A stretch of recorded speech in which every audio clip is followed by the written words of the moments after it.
Then off to my left, or down off behind us here, off of I-5, is where the treaty was signed. So this was a very pivotal place of ours right up here. And on the wall here, we have the name spelt in the language. So Sok Dadab means a place to gather your spiritual power. What I've come to find, it's a place to gather, period. I bring people up here. This farm turned into a longhouse. We didn't have to do anything to it except manicure the outside. So we found out when the Braggots moved here, they took our longhouses and used them. We had a longhouse down over here off the side of the bend, and we had a longhouse over here off of Muck Creek, we called it, right outside of Frank's Landing. So this area was that place. And when the Braggots got a hold of it, they turned it into a farm. Why? Because we were already farming here. We were already living here. This was a very, like I said, Fort Lewis is 1.5 miles up this hill, right on the other side of DuPont. That's where not only Fort Lewis, but Fort Wilkes. So I always tell the kids when I bring them up here, this is where McCloud comes from. This area right here, Catherine McCloud Mounts lived in this area right here. Mounts Road. So when Hudson Bay hit this shoreline right outside of DuPont, what we call Steilacoom, what we look at as University Place, goes into South Tacoma, runs along over there towards the Narrows Bridge. That was nothing but rolling green grass, a beautiful hill of rolling green grass. And this whole area right across this, where you came down off I-5, that was our path.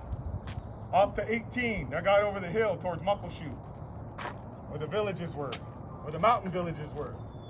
Especially people of Lusha'i. Lusha'i was half Yakima, or half mountain village, over on that side. So we had a tie and connection to that here, with the Yakima Nation. They actually, in their treaty, when we wrote the treaty here, because this is where the treaty was signed, right down there, in the valley right there. You can imagine where I-5 is, that's where all the canoes were parked, because this was a beautiful wetland that went all the way up here where you turned off on Mounts Road.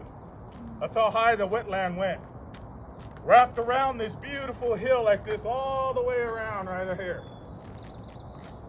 So when the people came through here, this is where you got your salmon. This is where you got your clams.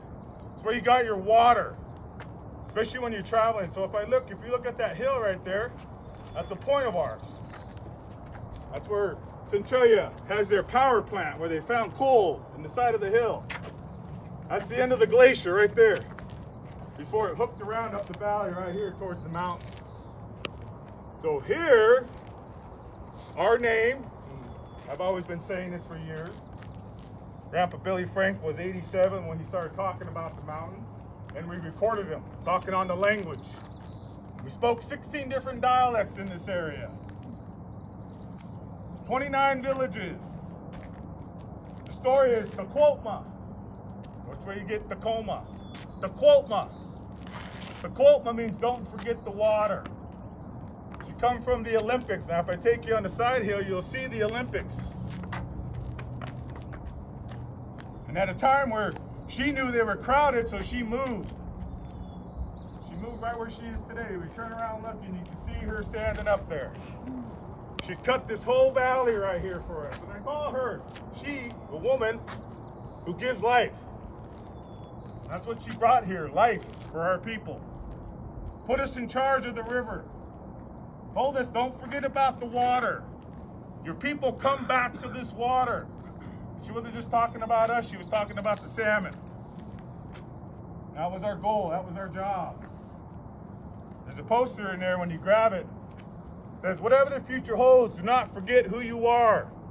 Teach your children, teach your children's children, and then teach their children also. So, Lusha'i, that's what he fought for right here. Plus, it carried over into DuPont, or Steilacoom over there where the fort was, Fort Steilacoom. And here, when he was only 50 years old, 1808 to 1858. And he was born in a village outside of Eatonville called the Mayshell River. And he was born at a time where that star and that moon shined on him. And that was that story about the mountain when she moved her way over here. In the shadow of the mountain, the leader will be born to take care of his people.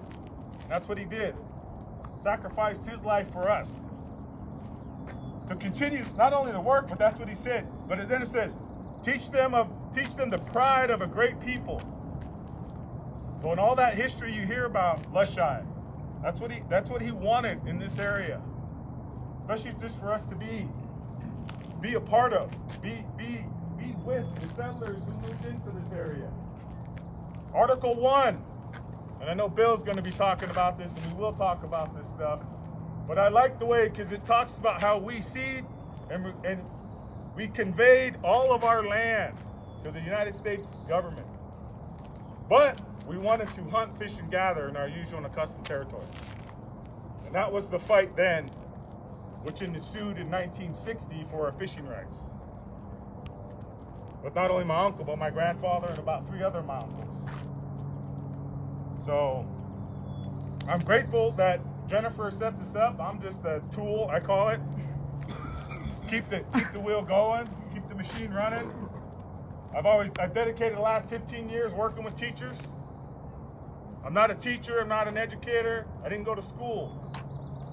But I went to this school with this woman called Janet Mccloud.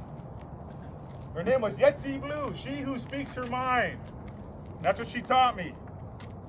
Speak your voice. They ain't gonna hear you standing there in the back looking at them. Speak your voice. Let them know who you are. So, welcome to this beautiful, what I call paradise. I call it the light side because the sun shines on this area 10 hours out of the day.